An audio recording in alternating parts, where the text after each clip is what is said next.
네. 예, 안녕하십니까. 서울 은평가 국회의원 박규민입니다. 지금부터 징벌적 배상에 관한 법률 제정에 관한 청원과 관련하여 기자회견을 진행하도록 하겠습니다. 먼저 오늘 그 기자회견에 참석하신 분들을 간단히 소개해드리겠습니다. 제 오른쪽에 박경신 고려대 법학전문대학원 교수님 참석하셨습니다. 그리고 또 오른쪽에 안진걸 참여연대 사무처장님 참석하셨습니다.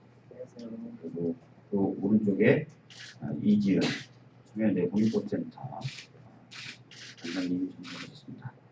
제 왼쪽에는 강찬호 가습기 피해자 모임의 대표님 참석하셨습니다. 그리고 그 왼쪽에는 김선유 참여연대 소속되신 변호사님 참석하셨습니다.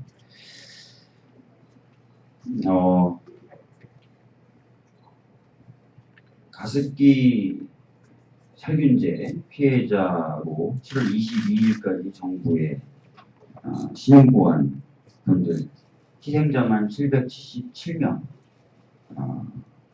넘어서고 있습니다. 앞으로 더 늘어날 것이라고 보여집니다. 이 가습기 살균제 문제는 따라서 현재에도 계속 진행되고 있다라고 볼 수밖에 없습니다. 만약에 이런 참사가 옥시의 본사인 미국이나 영국 같은 나라에서 벌어졌으면 어떻게 됐을까요? 당연히 해당 회사는 천문학적인 액수를 배상을 했었어야 될 것입니다. 그리고 그것을 본 다른 회사들은 자기도 저런 배상 책임을 질 수 있다라는 두려움에 당연히 국민의 생명과 안전을 우선시하는 방향으로 기업 경영 방침을 바꿀 것입니다. 그러나 우리나라에서는 이런 제도가 없지요. 실제 발생했던 손해를 한도로 배상하도록 되어 있습니다. 그러다 보니까 기업들은 자신이 얻을 수 있는 이득이 예상되는 실손액보다 크다면은 위험을 감내하고 그것을 통해서 국민들을 계속 위험에 빠뜨리는 일들이 반복되고 있는 것입니다. 저는 이런 참사, 비극이 다시 재발되지 않도록 우리나라에도 징벌적 손해배상 제도가 도입돼야 된다고 생각을 하고 있습니다. 그래서 오늘 이 제정 청원을 소개하게 되었습니다. 이어서 고려대 박경신 교수님 말씀을 듣도록 하겠습니다. 네, 징벌적 손해배상에 대해서는 여러 법안들이 나와 있습니다. 그런데 많은 법안들과 또 토론의 흐름을 보면 실제 손해배상의 3배수 정도면 적절하지 않겠냐라는 그런 논의들이 진행되고 있습니다. 이것으로는 징벌적 손해배상의 원래 목표인 의도적이고 중대한 과실을 통해 발생한 피해의 재발 방지라는 목표를 성취할 수가 없습니다. 이미 3배수 제한이 걸려있는 징벌적 손해배상이 개인정보보호법, 신용정보보호법, 또 하도급법 등의 곧 이제 시행될 대리점 관련 법에도 이 3배수 제한이 적용될 것이지만 3배수 제한이 도입되었지만 이것들은 이 가습기 살균제 피해자들처럼 사람들이 죽거나 다친 그런 피해를 보상하는 그런 제도들이 아닙니다. 지금 개인정보의 유출이라든지 그런 것과 비교할 수 없는 그런 무지막지한 인명과 신체상의 피해가 발생한 상태에서 우리가 징벌적 손해배상을 논의한다면 그런 피해의 크기에 예우를 해줘야 한다라고 생각을 합니다. 그런 피해에 예우를 해준다는 것은 실제로 법이 의도적이고 중과실에 의한 그 피해의 재발을 방지하는 그런 효과를 낼 수 있도록 해줘야 한다는 것입니다. 즉 그렇게 하기 위해서는 피고의 경제력, 또 피고가 그 해당 행위를 통해서 어떤 영리적인 이득을 취했는가를 고려해서 증거적 손해배상을 액수를 정해야 한다는 것입니다. 특히 우리나라는 그 실손해 액수가 너무나 적게 산정되기 때문에 이 실손해 액수의 3배를 정한다는 것은 그것만으로 충분한 재발방지 효과를 낼 수가 없습니다. 이미 다 아시겠지만 일반적인 그 사망이라는 고통을 위자하는 액수가 1억밖에 되지 않습니다. 여기에 3배를 한들 과연 그 불법행위로 수십억 수백억을 벌어들이던 회사가 과연 제품을 리콜하겠는가, 이런 것들을 생각해 봐야 하는 것입니다. 방금 어제 뉴스에도 나온 사건입니다만 어떤 대기업이 그 중소기업의 기술을 기술을 가로채서 이 기술을 같이 개발해서 수출을 하자라고 꼬여서 그 기술 정보를 얻어낸 후에 그 중소기업은 따돌리고 그 기술을 탈취해서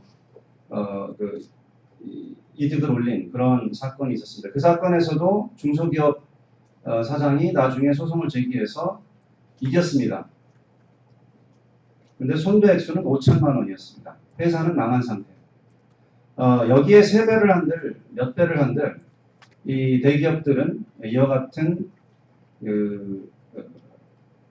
의도적인 그런 불법행위를 반복할 수밖에 없는 것입니다.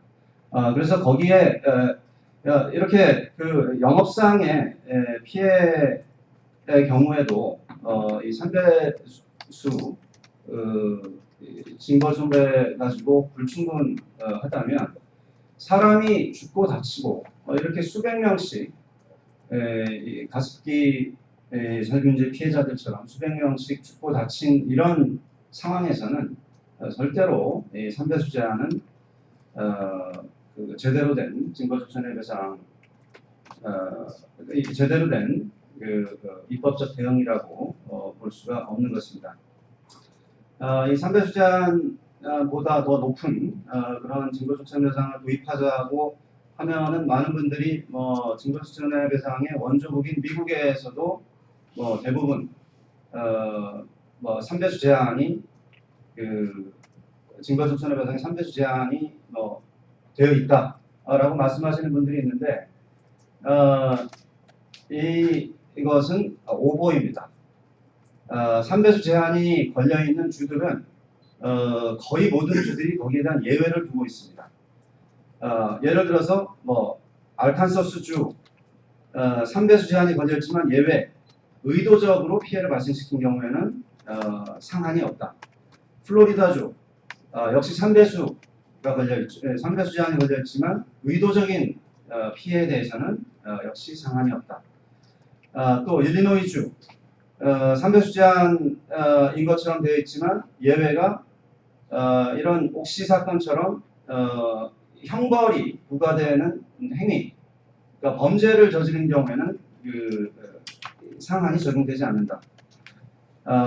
또 미시시피주, 또 미주리주, 중범죄에 해당하는 행위의 경우에는 상한이 적용되지 않는다. 또 네바다주, 제조물 책임에 대해서는 상한이 적용되지 않는다.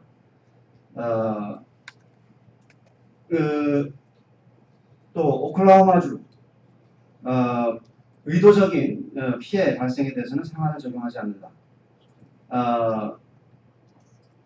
사우스캐롤라이나주 의도적인 행위나 또는 영리를 목적으로 불법 행위를 한 경우에는 역시 상한이 적용되지 않는다. 등등 우리가 선배 수장은 마치 이 징벌적 손해배상 제도의 도입의 어떤 대세인 것처럼 우리가 오해를 하고 있는데 절대로 그렇지 않다는 점을 다시 하는 점을 강조드리고 싶고요. 미국 연방 대법원에서는 10배 이상의 10배 이상의 징벌적 손해배상은 위헌이다라는 판결을 내렸다라는 그런 주장을 하시는 분들이 있는데 그 판결 역시 그런 식으로 회자가 된다면 오보에 가깝습니다. 그 판결문에서도 역시 심한 경우에는 상한이 적용돼서는 아니 된다라고 판시를 했고, 그래서 그 판결 이후에 미국의 평균 징벌적 손해배상 액수는 전혀 줄어들지 않고 있습니다. 그 판결이 내려진 사건은 BMW가 자동차를 파는데 자동차가 산성비에 그 하적장에서 산성비에 맞아서 탈색이 돼서 그 색깔을 그러니까 도장을 다시 칠해서 팔았는데 도장을 다시 칠한 그 자동차는 가치가 조금 떨어지겠죠. 그래서 그 가치를 그 가치에 대해서 그 가치 손실에 대해서 징벌적 손해배상을 적용하는 경우에 1000배 징벌적 손해배상은 과도하다라고 판결을 했던 것입니다. 이 가습기 살균제 피해자들이나 또는 그 외에 신체, 인명의 피해를 당하는 경우를 말한 것이 아니고 바로 그런 경우가 극심한 경우이고 상한이 적용되지 않는 그런 상황들이 될 것입니다. 여기까지만 말씀드리겠습니다.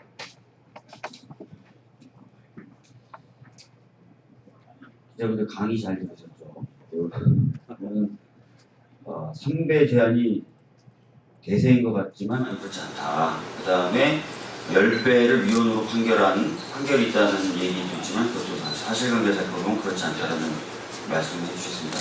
이번에 청원하는 내용의 핵심이 바로 그것입니다. 최근에 논의되고 있는 징벌적 손해배상 제도는 거의 대부분 3배 제한 정도로 배상하게 한도를 묶어두고 있는데 이번 청원의 핵심은 제한 없이 책임을 물릴 수 있도록 해야 된다는 내용임을 다시 한번 말씀드리겠습니다.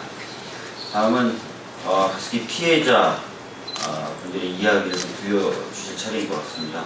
강찬호 대표님 말씀 들어보도록 하겠습니다. 네, 가습기 살균제 피해자와 가족 모임의 강찬호 대표고요. 아까 이제 박주민 의원님께서 말씀해 주셨는데요. 이번에 이제 국정조사 그 예비조사 과정에서 이제 환경산업기술원에 방문을 했었는데 이제 그때 그 피해자 접수기관이 이제 환경산업기술원이거든요. 거기에서 이제 그 접수한 인원 7월 22일 기준으로 이제 사망자가 777명이 접수가 됐고요. 전체 피해자 접수 규모는 사망자 포함해가지고 4,050명이 이렇게 접수를 된 걸로 이렇게 확인이 됐습니다. 박주민 이제 의원님은 사실 이제 세월호 이렇게 변호사님으로 이렇게 많이 알려져 있죠. 그래서 저는 이제 오늘 이 자리에서 상한액 제한이 없는 그 징벌적 손해배상제를 이렇게 발의를 해주시겠다라고 하는 거에 대해서 너무 감사를 드리고 역시나 이제 세월호 현장에서 피해자분들과 함께 생활을 해오셨기 때문에 피해자들의 그러한 어떤 마음이 어떻다라고 하는 걸 정확하게 지금 알고 계시는 겁니다. 그래서 마찬가지로 가습기살균제의 피해자분들도 똑같은 심정입니다. 그동안에 그 억울하고 분통 터지는 일들을 쭉 겪어왔고 또 2011년도 이 사건이 알려졌음에도 불구하고 옥시나 이런 데에서 재판의 과정에서 정말 이렇게 피해자들 기만하고 속이고 국내 최대의 어떤 로펌 어떤 법률 회사를 고용하고 대학의 교수들과의 어떤 모종의 어떤 협작을 통해 가지고 그나마 어렵게 이렇게 소송에 나섰던 사람들까지 또 한 번 죽이는 이런 상황들을 경험하면서 그분들이 겪는 이런 참담함이라고 하는 게 오죽하겠습니까? 그래서 지금 최근에 옥시가 최종 배상을 들고 나왔다 어쩌고저쩌고 이런 얘기 하고 있잖아요. 저희 어저께도 이제 옥시 앞에 가서 강력하게 최종 배상을 처리하라고 비판을 했었고 그 자리에서도 미국이면 수백억 개인당 수백억 원을 받을 수 있는 거고 영국이면은 1조 원대가 넘는 어떤 과징금을 물릴 수 있는 어떤 이런 사안이다라고 하는 것들을 피해자들이 이미 알고 있고 그런 내용들을 이제 공표를 보도자를 통해서 했었습니다. 마찬가지로 피해자들의 그런 어떤 심정들이나 이런 내용들을 다들 알고 있는 이런 상황들이기 때문에 저희들은 마땅합니다. 상한액 제한 없는 이 징벌죄의 도입 당연한 거고요. 또 저희는 어제도 요청드렸지만 적어도 가습기살균제 피해 이 건에 대해서는 우리 사회에서 법률 적용에서의 어떤 그걸로 뭐 불가능하다고 다들 얘기는 하시지만 소급 적용해야 된다 이렇게 요구하고 있습니다. 적어도 이 건에 대해서는 특별법에 담든 예외적인 어떤 조항을 통해 가지고 가습기살균제 건에 대해서 징벌죄를 만들고 그걸 통해서 소급 적용을 하는 그런 부분이 되지 않으면은 계속해서 이렇게 피해자나 소비자들을 호갱 취급하고 무시하고 이런 것들이 우리 사회에서 계속 반복될 거라고 봅니다. 그래서 이번에 뭐 저희 이 국회 특위 과정에서도 뭐 새누리당 의원님이나 몇 분 의원님들은 이제 그 징벌제 도입에 대한 거는 이견은 없는 것 같아요. 다만 이제 또 뭐 일부에서 몇몇 의원들이 이제 3배수 얘기들을 하고 있는데 예, 그건 말도 안 되는 거고요. 그래서 저희는 오늘 법안에 발의된 이 내용들이 적어도 국회에서 진작에 이렇게 토론되고 관철이 될 수 있어야 된다. 이게 적어도 가습기살균제의 문제, 그러니까 전문가들이나 모든 분들이 전 세계적으로 국내적으로 이런 케이스가 없다라고 하는 이 참사하고 재난에 대해서 모든 세계가 이 문제를 저는 한국 사회를 주목하고 있다고 봅니다. 그래서 이 문제에 대해서 또다시 솜방망이로 이렇게 문제를 이렇게 처리하려고 한다 그러면은 정말 우리 사회 대한민국은 적어도 세계에서 무서운 걸 당한다라고 생각합니다. 그래서 적어도 혹시 레킷뱅키저 가습기살균제를 일으켰던 이런 기업에 최소한 한국 지사는 문 닫게 만들어야 된다. 근데 그게 불매운동으로는 계속 하고 있는데 들리는 바로는 또 이 8월 9월 국회가 끝나면 해당 회사에서 제품들을 다 리뉴얼하고 바꾸고 있다는 작업들이 또 들려요. 그러니까 어떤 식으로든 빠져나가려고 하는 거여서 불매로는 안 된다. 그래서 이 징벌죄 통해 가지고 반드시 문 닫게 해야만이 피해자들의 어떤 억울한 이런 부분들을 해소할 수 있다. 그리고 그게 마땅하다고 봅니다. 그래서 이 문제의 시작은 피해자들의 어떤 그 억울한 심정과 이 원래의 삶의 자리로 회복될 수 있는 차원에서 문제가 다뤄져야 된다고 봅니다. 그래서 저는 적어도 징벌죄에 대한 거는 뭐 기업의 우리 사회 균형을 찾고 이런 문제가 아니라는 거죠. 그래서 피해자들 입장에서 다뤄져야 되는 거고 이때 반드시 만들어지지 않으면 적어도 우리 사회 또다시 또 힘든 어떤 상황이 올 것이다. 그리고 피해자들 계속해서 그렇게 억울한 상황에 놓여질 수밖에 없다라고 하는 거를 꼭 말씀드립니다. 그래서 이 법안이 꼭 통과될 수 있도록 도와주시고요. 네, 의원님께 다시 한번 또 감사를 드리겠습니다. 고맙습니다. 예, 이번 청원을 계기로 지금 진행되고 있는 혹시 가습기 살균제와 관련된 청문회나 이런 부분에 좀 더 많은 국민들이 또 관심을 가져주셨으면 좋겠다는 말씀 한 번 더 드리겠습니다. 마지막으로 청년대 사무처장님이신 안진걸 님께서 기자회견을 나눠주시겠습니다. 예, 기자님들 고맙습니다. 짧게 아주 요약해서 읽겠습니다. 오늘 기자회견, 법안은 참여연대 고인법센터가 청원하지만 기자회견은 가습살균제 참사 전국 네트워크라는 전국의 시민사회단체들이 그리고 강찬호 대표님을 포함한 가습살균제 피해자와 유가족들이 적극 지지하는 법안입니다. 그래서 하나의 시민단체가 낸 법안을 뛰어넘어서 전국적으로 이런 제도가 꼭 필요하다라는 국민적 열망과 피해자들의 호소가 지각되어 있는 법안으로 이렇게 이해해 주시면 될 것 같습니다.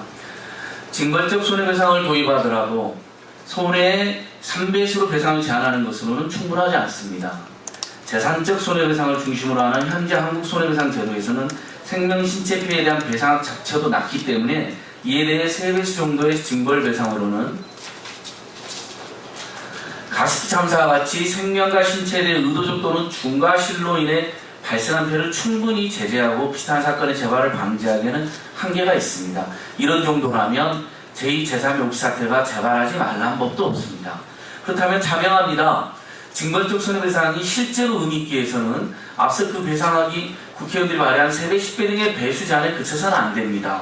우리는 상한을 주지 않는 징벌적 손해배상의 말로 해당 불법행위에 대해 억지 및 예방적 역할을 수행할 수 있다고 보고 있기 때문입니다. 이것이 우리가 오늘 법적 상한 없는 징벌적 손해배상 법안을 청원하는 이유입니다. 이제 남은 것은 국회가 본격적인 논의를 시작하여 올해가 가기 전에 반드시 제대로 된 징벌적 손해배상제를 입법할 수 있도록 최선을 다하는 것입니다. 국회에 조속한 그리고 올바른 도입 논의를 강력히 촉구합니다. 참여인들은 오늘 청원서를 내고 박주민 의원님이 곧 발의하시고 이어서 또 뜨신 의원님들하고 징벌적 손해배상과 짝을 이루는 집단소송 법안도 제출하고 이렇게 올해 하반기에 반드시 입법이 될 수 있도록 최선을 다하겠습니다. 고맙습니다. 네, 여기 계신 분들 그리고 저 기업을 미워하거나 싫어하는 것이 아닙니다. 국민을 위험하게 만드는 기업은 없어져야 된다라는 생각을 가지고 있을 뿐입니다. 오늘 좀 기자분들께서 많은 관심 가져주시고 보도 좀 많이 해주셨으면 좋겠습니다. 이상으로 기자회견 마치도록 하겠습니다. 감사합니다.